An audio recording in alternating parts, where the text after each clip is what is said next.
There's an Xbox showcase set for this month. I'm extremely excited to see what we're going to see, but let's actually have a talk about what we are going to and what we're expecting to see from this showcase. Let's get into it.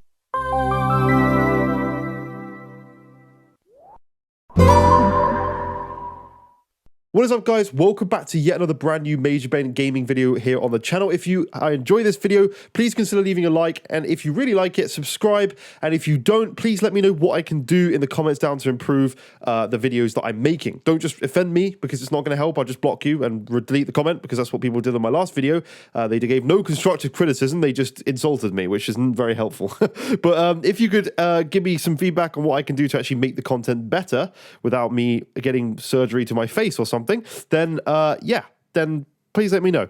Anyway, we've got a Bethesda showcase, or what Xbox are calling it is a developer showcase, or a developer direct, or whatever you want to call it. That's what they're actually calling it, and this is said to be set for January 25th, so literally only a few days away from now, or a week just over from now. I'm very excited to see when this comes happens, and see what we're actually going to see. But there's one thing that's missing that I'm a little bit disappointed that it's missing, but there is also some good news regarding this as well. But Starfield is going to be a no-show at this event. It's been confirmed that Starfield is going to be a no-show for this event. Like, it's sad to say that, but at the same time, I understand it, but we'll get into it a little bit later. So what was originally leaked by Windows Central Jez Corden is that there's going to be a showcase on the 25th of January at 8 p.m. in the UK. That's what I work to in terms of UK time. And they're going to be showing games like Redfall, Mojang's Minecraft Legends, and Turn 10's Forza Motorsport. Those are the main games they're going to be talking about during this press conference. But the part that I'm a little bit disappointed or not too happy about is they're kind of saying it's going to be a relatively small showcase. And from what my personal opinions are with the Sony platform right now alongside it, is Sony have done a lot. They've got not the best year this year. Like, obviously they got Final Fantasy and stuff like that, and they've got the VR launching, which we talked about in yesterday's video. But there's not a huge amount of exclusives coming to the PlayStation platform this year. It's a much more toned down year for PlayStation. Obviously they could still announce some stuff, and I also hope we get a something from them, in the near future, in terms of a video or a conference or something where they talk about stuff. But I was disappointed to see that it seems to be like a smallish event. It says the only games to appear are those ones that I've just listed, so nothing to do with any more future games with things like Senua's Saga, Hellblade 2, State of Decay 3, or Avowed, or Everwild, or Outer Worlds 2. Particularly Avowed is one that I desperately want to see. I don't know, what I love about the way PlayStation does things is like Spider-Man. We got the trailer, or this very, very small teaser for Spider-Man 2, like nearly 2 years ago, I think it was. And by the time it launches, it would be 2 years ago. We've obviously seen the Wolverine thing, and that's not going to come this year, probably next year or the year after. Christ, what the hell happened there? My voice, that was really, really weird. But we've got a lot of stuff in the PlayStation side to look forward to. And again, with Final Fantasy as well, they kind of leaked or talked about that ages ago, and then nothing was covered for that again for ages, and now obviously we're getting the release of it this year. But it's really, really strange that Xbox are starting the year off with a small showcase. Like, this is Xbox's time. 2023 is Xbox's time to go absolutely in on all of the releases for their stuff. They should be going like, this is where we're at with Avowed this year. This is what's happening with, something, what's it called? I can't think of the name with the fairy flying. Oh my, Fable, Christ.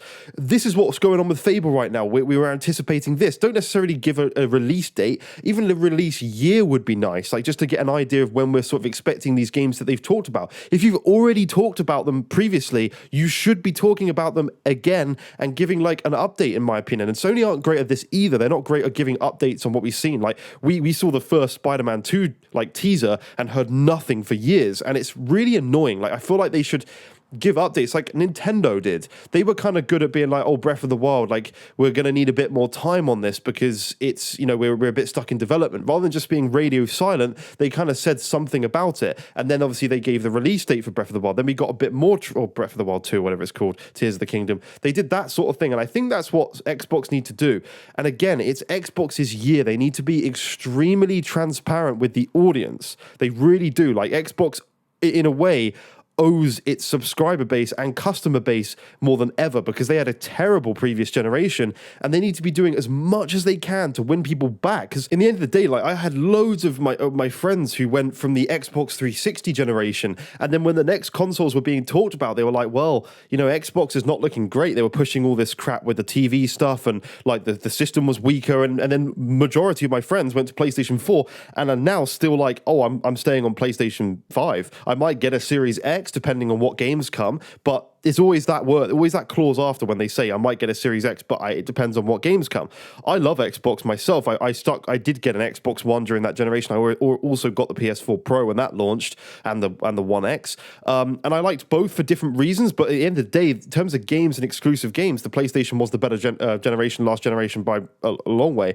And Xbox need to prove themselves. They need to show what they can do with the talent they've got, with the developers that they've got. And I know Bethesda's only been a short acquisition, but obviously Starfield's not being shown, which is disappointing. But Redfall is being shown. Minecraft Legends is looking okay. It's not my kind of game. Forza Motorsport, I'm extremely excited for. This is going to be a very good rival to Gran Turismo. I think it's going to surpass it in many ways because the Forza games, I think the best racing games are Forza. I think Forza, as you're supposed to say. I think those games are just amazing, and they always, in my opinion, have been my preference over Gran Turismo, especially Horizon. But Motorsport should be really cool, and graphically it's going to be ridiculous with all the ray tracing that's on the track as well with these cars. So that's insane. But they have said, or it says that absent from Xbox and Bethesda Developer Showcase announced today, the RPG is getting the stage all to itself, as in talking about Starfield. So Starfield is set to get its own dedicated showcase event sometime in the future, according to Xbox and Bethesda Developer Showcase announcement published today. So that's good news that Starfield is getting its own showcase. I don't see why I don't know. I'm hoping they say this in the thing that, oh, by the way, we didn't talk about Starfield, but there is going to be a showcase on this date. I feel like they should do that because it shows that they're still talking about Starfield. Whereas if you say nothing, like everyone on the internet is already running with the thing, oh, Starfield's going to be a 2024 game now because, it's not being talked about, give up, it's not going to work, it's coming late, there's developer problems and all this sort of stuff. Like people start to run with that, and I'm sure Xbox don't give a shit what people say on Twitter and all that stuff. But at the same time, I think it just would be good to talk to your fans and say, there's still confidence in this year's release date. We are planning for a slightly later in the year release date. Maybe it's not going to come in the first 6 months, but it might come down the line.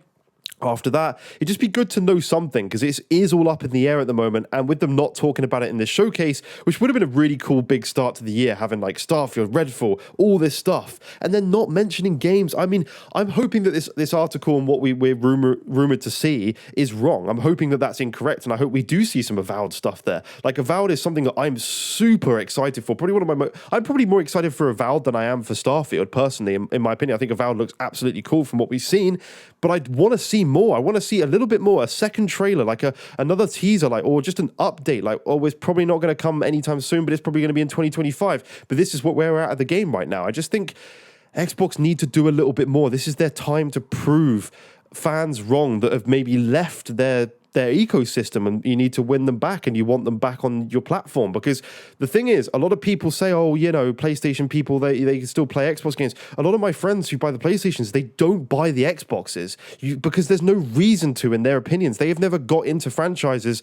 There's nothing like The Last of Us where you have this amazing story that you desperately need a PS5 to go and play Last of Us 2, or you don't, a PS4 at the time to play Last of Us 2. Whereas on the Xbox side, all the people who are from the 360 generation, none of my friends went and bought an Xbox One. They were never like, oh, I need to play the next Gears game. Like, no one said that from my friends. They were all like set, because I remember wanting to play co-op with them on my Xbox One, and none of them had it. They just didn't buy an Xbox One. And that was the same thing in my school at that time, that at that age, none of them just bought an Xbox, and it was a lot more disappointing to see. So that they need to win people back. They need to bring the games. The games are the things that will bring the people over, or not back from PlayStation, but to buy an Xbox as well, because it doesn't matter. People don't have to be one or the other, and I hate that people do that. I still play my Series X all the time. Even though I buy a lot on PlayStation, I play Series X as much, if not more, depending on what's on Game Pass that month as well. So I'm excited to see what happens anyway.